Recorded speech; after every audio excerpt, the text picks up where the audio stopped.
असं मोजून टाकणं, काय चमचा बाटल्याने ओततं ते. खूप आश्चर्य वाटतं की येतंय कुठून यांच्याकडे. तर मग लोक सांगतात की तीच त्यांच्यामध्ये सगळ्यांना अशा सिद्धी प्राप्त आहेत. हे बघितल्यानंतर पुढे मग तिथून थोडंच 1-1.5 किलोमीटरवरती असे छोटे छोटे आश्रम आहेत. एक एक वेळ तिथे थांबलो, जेवण खाण झालं, त्यांची माहिती घेतली. पुढे परशुरामाचं ठिकाण आहे आणि तिथे एक महाराष्ट्रीयन संत असं कळलं.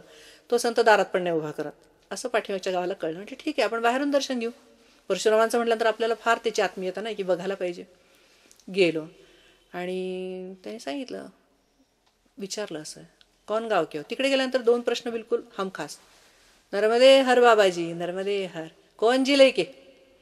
त्यात पुणं बिणं म्हटल्यानंतर मग त्यांना फार आनंद, कारण मध्य प्रदेशमध्ये नेहमीच करतात. पुन्हा के आओ आओ, कोण जात के. इतका जाती धर्म पाळतात की बस. त्याच्यामुळे पंडित हो म्हटलं की तुमच्यासाठी जीव द्यायला तयार. बाकीचे थोडे जात आहे म्हटल्यानंतर थोडं बाजूला, पण पंडित आहे म्हटल्यानंतर काय करून काय नको. परमेश्वर कृपेने पंडित असल्याचा खूप फायदा झाला. आणि तसं त्या तिथे गेलो, त्यांनी दुरूनच विचारलं त्या संतांनी, नर्मदे यार नर्मदे यार, जरा असं मगरूच विचारलं, कोण जिले के, पुन्हा के, आव अंदर. आतमध्ये गेलो, छान सोय होती. मग त्यांनी विचारलं कुठले. मी म्हटलं मी वर्ध्याची असं सांगितलं, हिंदीमध्ये सांगितलं. आणि मग ते मराठीत बोलायला लागले. त्यांचा जन्म वर्ध्याचा होता आणि की काही कारणाने ते मध्य प्रदेशमध्ये स्थायिक झाले, पुढे बाबा झाले. पण एक धागा राहिला की वर्धा आणि मराठी, त्याच्यामुळे ते छान माझ्याशी मराठी बोलले आणि त्यांना खूप आनंद झाला. पुढे 2-3 दिवस त्यांनी जाऊच दिला नाही. आता मग पुढे आल्यानंतर आता ह्या पद्धतीने ह्या रुटीनने आपलं जे होतं, मग आता ह्याच्यामध्ये साधू संतांना बघायचं कसं आणि अनुभवायचं कसं. तर असं करताना मी एका ठिकाणी फक्त विचारलं होतं की आम्ही जी घाई करतो किंवा आता आम्ही जातो आहे, तर त्यांनी एका संतांनी गोष्ट सांगितली मला, एक तेवढी सांगते. त्यांनी सांगताना असं सांगितलं की जेव्हा एखादी संतांच्या ठिकाणी तुम्ही जाता, तुम्हाला त्यांच्यातलं काय कळतं आहे. नुसता देह कळतो आहे आणि त्यांचं बाह्यरूप कळतं आहे. आतल्या रूपापर्यंत जाल कधी, आणि बाह्यरूप बघाल तुम्ही आता निघाला नाही आहेत, तर थोडा वेळ द्या, त्यांच्या कलाकलांनी घ्या. आणि भला वेळ लागला तरी चालेल, पण त्यांच्या मनामध्ये शिरा. मग ठीक आहे, तर ते कशासाठी शिरा. तर त्यांनी एक गोष्ट सांगितली की एक मुलगा होता आणि त्याचे वडील होते. वडील व्यापारी आणि मुलगा MBA करत होता. मुलाला आई नाही, एक नोकर, वडील आणि मुलगाच. तर मुलांनी सांगितलं की बाबा मला रेसर कार घेऊन द्या. आता वडील पक्के व्यापारी. ते म्हणाले रेसर कार तुला घेऊन देतो, पण तू आधी MBA फर्स्ट क्लासमध्ये पास हो, ते सर्टिफिकेट माझ्यासमोर ठेव, मी तुला रेसर कार देतो. मुलगाही जिद्दी होता, म्हणाला मी MBA होऊन असं सर्टिफिकेट समोर टाकलं ना की तुम्ही मला लगेच कारची किल्ली द्यायची. म्हणजे ठीक आहे. जातो मुलगा. जेव्हा येतो तेव्हा तो समोर सर्टिफिकेट टाकतो, हे घ्या, पास झालो आहे, कारची किल्ली द्या. ते पण एक पाकिट काढतात, सोनेरी पाकिट असतं, ते त्याच्या हातात देतात. आणि त्या वडिलांची रोजची एक सवय असते की ते रोज भागवतचं एक पान वाचल्याशिवाय सुरू करत नाही दिवसाला. हे त्या मुलांनी लहानपणापासून बघितलेलं असतं. तो मुलगा ते पाकिट उघडतो, आतमध्ये अजून एक पाकिट असतं. मुलगा तेही पाकिट उघडतं, आतमध्ये छोटी सुवर्ण अक्षरात लिहिलेली भागवतची प्रत. हा मुलगा ती पाहतो आणि ते पाकिट फेकून देतो वडिलांच्या अंगावर. म्हणतो तुमची साधना काय होती ते नाही मी विचारलेलं, मला किल्ली पाहिजे रेसर कारची, आणि तुम्ही शेवटी व्यापारी ना, खोटं बोललात माझ्याशी, मला दिली नाही. वडील काय नाही बोलत, हा ते पाकिट फेकून देतो आणि मुलगा निघून जातो. म्हणजे ज्या दिवशी माझ्या बळावर आणि नकार, त्या दिवशी तुम्हाला भेटेन, तोपर्यंत तुमचा माझा संबंध नाही. मुलगा निघून जातो रागारागाने. वडील तिथेच असतात. 2 वर्षांनी मुलाचा फोन येतो. नोकर फोन घेतो. तो म्हणतो की माझ्या वडिलांना फोन दे. म्हणे कोण तुझे वडील. तर म्हणे ज्या दिवशी तू इथून गेलास ना त्याच दिवशी तुझे वडील गेलेत. म्हणे मग मला का नाही कळवलं. म्हणे तू कुठले धागे ठेवले होते मागचे, तू कार आणायला गेला होतास ना. तर म्हणे माझ्या वडिलांनी माझ्यासाठी काही ठेवलं आहे का. तर तो म्हणाला मागे तो फेकून दिलेलंच पाकिट ठेवलेलं, दुसरं काही नाही. तो मुलगा आता येतो, पाकिट उघडतो, ती प्रत असते ती काढतो आणि तिचं पहिलं पान उघडतो, आतमध्ये रेसर कारची किल्ली असते. संत सांगताना असं सांगतात की ज्या वयात तुम्हाला जोश असतो पण होश नसतो, आणि जेव्हा होश येतो तेव्हा सगळं गमावलेलं असतं, तेव्हा तुम्ही आत्ता होश आणि जोश दोन्ही घेऊन चला. प्रत्येक संतांना तेवढा वेळ द्या. वरची पाकिटं बघत जाऊ नका, पाकिटं निरनिराळी आहेत.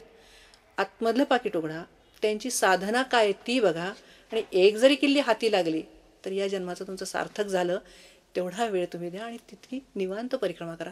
पुढे आम्ही आमचा दिनक्रमच बदलून टाकला. कुठल्याने जर सांगितलं जायचं नाही की जायचंच नाही, थांबा म्हटलं थांबा, त्यांच्या मनाने. त्याचा पुढे खूप फायदा झाला की खरोखर इथे बसून मला नसता झाला कदाचित, तो खूप फायदा झाला. नर्मदे हर, नर्मदे हर, नर्मदे हर. परिक्रमा आपली बऱ्यापैकी सुरू झालेली आहे. आणि आपण जे नियम केले होते, संकल्प केले होते, ते कसे मोडले जातात त्याची आता एक कथा आपण ऐकूया. परिक्रमेमध्ये आपण साधू संतांच्या ठिकाणी थांबतोय. साधू संतांना महाराजजी म्हणायचं, बाबाजी म्हणायचं, स्त्री संत असल्या तर मैयाजी म्हणायचं. अशा तऱ्हेने आपलं छान आनंदाने वाटचाल चाललेली आहे. असंच आपण आता जाता जाता एक आश्रमात थांबलो. तिथे दुपारचं जेवण झालं, सगळं झालं. महाराजांचा सत्संग संध्याकाळी होता. शेकोटी पेटवली, थंडीचे दिवस होते. सत्संग सुरू झाला. सत्संग म्हणजे काय, त्यांनी आपल्याला काहीतरी 4 सूचना करायच्या, चुकत असलं तर सांगायचं. अशा वेळेला आपल्याला राग येत नाही, कारण की आपण ते काय अनुभवात मुरलेलं नाही आहे. ते क्षेत्र आपल्यासाठी नवीन आहे आणि आपल्या भल्यासाठी ते सांगतात, ह्याचं आपल्याला आपल्या मनात आधी ते नक्की आहे की हे आपल्या भल्यासाठी आहे. तर महाराजांशी गप्पा सुरू झाल्यानंतर प्रत्येक महाराजांना असे एक उत्सुकता असते की प्रत्येक परिक्रमावासी काही ना काही संकल्प करतो. तर संकल्प ऐकणे ही सुद्धा एक खूप छान, तो एक अनुभव खूप छान आहे. तर त्या महाराजांनी आम्हाला विचारलं की मैयाजी संकल्प काय केला होता. म्हटलं 2च संकल्प केले होते. एक तर घरच्यांशी अजिबात संबंध ठेवणार नाही आणि दुसरं असं की अनवाणी चालू. ते म्हणाले की अनवाणी चालू चल ठीक आहे, तुमच्याच देहाला तुम्ही त्रास देणार आहे, पण घरच्यांशी संबंध ठेवणार नाही. ह्यानी घरच्यांना तुम्ही दुःखी करणार आहात आणि परिक्रमेमध्ये निघाल्यानंतर कोणाला दुःखी करणं हा आपला उद्देश नाही. तर घरच्यांशी संबंध ठेवा. म्हटलं आता संकल्प तर आमचा आहे. तर म्हणे ठीक आहे, म्हणे मैया तो संकल्प मोडेल. तर मी चेष्टा केली त्यांची. ते आपल्यासारखे असे समोरासमोर बसले आहेत, गप्पा मारतात, तेव्हा त्यांचं मोठेपण आपल्या लक्षात आलं नाही. म्हटलं काय करेल मैया, अशी समोर येऊन बसेल माझ्या आणि माझ्या हातात मोबाईल देईल आणि मला म्हणेल की घरच्यांना फोन कर किंवा मला राग येईल. असं जर तिने केलं तर मी घरी फोन करेल. ते म्हणाले ठीक आहे, असंच होईल. आणि म्हणे पायी अनवाणी चालणं हा सुद्धा जो संकल्प आहे, हा सुद्धा त्याचा अर्थ माहिती आहे का तुम्हाला. म्हटलं नाही, लोक सांगतात एक संकल्प करा, आम्ही केला. म्हणे एक गोष्ट सांगतो, संकल्प जर करायचा असेल तर त्या निष्ठेने कर, नाही तर सोडून दे. तर एक व्यापारी असतो आणि तो देवदर्शनाला जातो. तिथे गेल्यानंतर त्याच्या असं लक्षात येतं की प्रत्येक माणूस काही ना काही गोष्ट सोडते.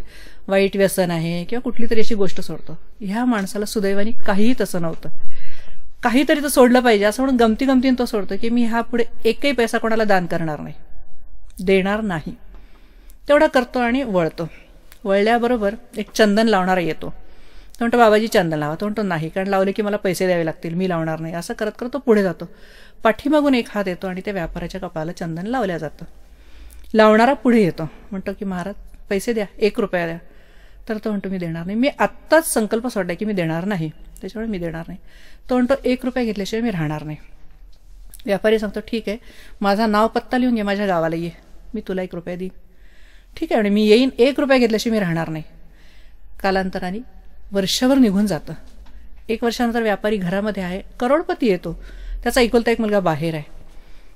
चंदन लावणारा येतो आणि म्हणतो की तुझे बाबा घरात आहेत का. तर हा मुलगा म्हणतो काय आहे. म्हणजे तुझ्या बाबाने गेल्या वर्षी चंदन लावून घेतलं पण माझा 1 रुपया दिला नाही. मुलाचा विश्वास बसत नाही. करोडीपती आपण लोक, 1 रुपया देणार नाही माझे वडील. तो तावातावानी घरात जातो. म्हणतो बाबा एक चंदनवाला आलाय बाहेर, तो 1 रुपया मागतोय, तुम्ही दिला नाही. ते वडील हसतात, म्हणतात नाही दिला. तर म्हणे काय करायचं, द्यायचं त्याला. म्हणे नाही, त्याला द्यायचं नाही, त्याला एवढं सांग की माझे बाबा खूप आजारी आहेत, तू बाहेर बसून राहा. चंदनवाला म्हणतो ठीक आहे. 2 दिवस होतात, व्यापारी उठत नाही. मुलाला काही कळत नाही काय प्रकार चालला. 2 दिवसांनी पुन्हा तो चंदनवाला विचारतो बाबांना बरं वाटलंय. हा देतो. म्हणतो बाबा बरं वाटलंय तुम्हाला. म्हणे नाही, त्यांना सांगे माझे बाबा गेले. चंदनवाल्याला तो निरोध, माझे बाबा गेले. तर मुलाला प्रश्न वाटतो 1 रुपयासाठी आपले वडील किती खोटं बोलतात ते. चंदनवाला म्हणतो काय हरकत नाही, वडील गेले, जाऊ दे, सगळी तयारी कर, नातेवाईकांना बोलवून घे, त्यांना मी खांदा देईन, तेव्हाच थांबीन.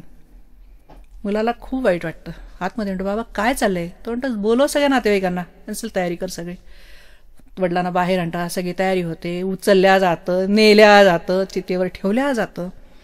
मुलाला आता मात्र राहत नाही. चंदनवाला सांगतो, हातात ते देतो अग्नी, म्हणतो लाव. हा वडिलांच्या काना जाऊन बाबा 1 रुपयासाठी मरताय तुम्ही, अहो आत्ता तरी. तो म्हणतो तू लाव. मुलाचा नाईलाज होतो. मुला अग्नी लावतो. जशा ज्वाळा प्रज्वलित होतात तसा जो चंदनवाला असतो तो त्याचे जे कपडे टाकतो, पितांबरधारी श्रीकृष्ण तयार होतो, चितेत उडी घालतो आणि त्याला कडेवर आणतो. असा भक्त मी आजवर बघितला नाही. संकल्प करायचा, एवढ्या निश्चयाने करा की मी ज्याचा संकल्प केला त्याला प्रकट करण्याची ताकद माझ्यात आहे. तू संकल्प केलायस की मी अनवाणी चालेल, तर बरोबरी लक्षात ठेव की तुझी मैया तुझ्यावर अनवाणी चालणार आहे आणि ती तुला तसंच दर्शन देणार आहे. ह्या निष्ठेने कर.